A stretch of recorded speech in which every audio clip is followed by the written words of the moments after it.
Si Edward Elric, ang pangunahing tauhan sa anime at manga na Fullmetal Alchemist, ay nagkamit ng prestihiyosong titulong Fullmetal Alchemist. Ang pagkilalang ito ay nagmumula sa kanyang kahusayan sa alchemy at sa kakaibang sitwasyon ng kanyang paggamit ng Ultimate prosthetics. Ang buhay ni Edward ay naging malupit nang sa isang desperadong pagtatangkang buhayin ang kanyang yumaong ina sa pamamagitan ng alchemy, nawalan siya ng kaliwang binti at kanang braso. Ang traumatikong pangyayaring ito ay nagiging pangunahing bahagi ng kanyang buhay, bumubuo sa kanyang mga motibasyon at itinataguyod ang takbo ng kanyang paglalakbay.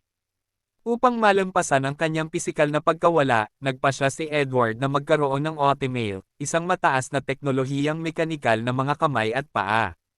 Ang mga prosthetics na ito ay hindi lamang pumapalit sa kanyang nawawalang mga bahagi kundi nagbibigay din ng dagdag na lakas at kahusayan, ginagawang isang mapanlabang puwersa si Edward sa laban at alchemy.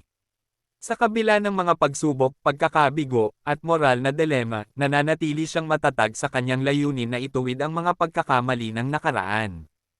Ang kanyang dedikasyon sa pagprotekta sa mga mahalaga sa kanya at ang hanggaring magsanib puwersa sa kanyang mga kasalanan ay nagbibigay ng masusing dimensyon sa kanyang karakter, ginagawang kahanga-hanga at makakarelate sa mundong intrikado ng Fullmetal Alchemist.